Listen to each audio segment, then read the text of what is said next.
Forward. All set, ready to race, penultimate race, class division number 3.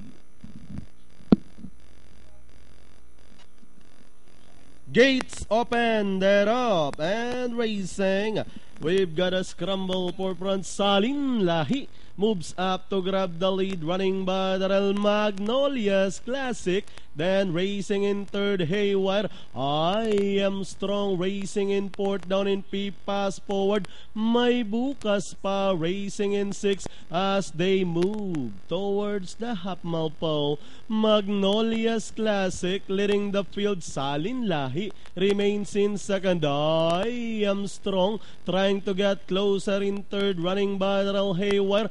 Pass forward, then comes May Bukas pa, routing at a 600. Magnolias Classic still highballing in front, maintaining a 3 lengths lead. I Am Strong getting closer and stronger on the outside to grab the lead. I Am Strong goes right for the lead, running in second by the Real Magnolias Classic, Kate Ganda.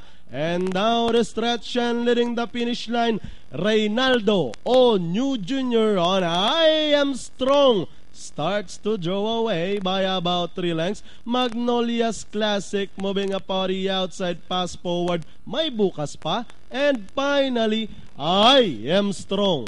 Pass forward, May Bukas pa close between Elgin and German and Magnolias Classic for your pen top.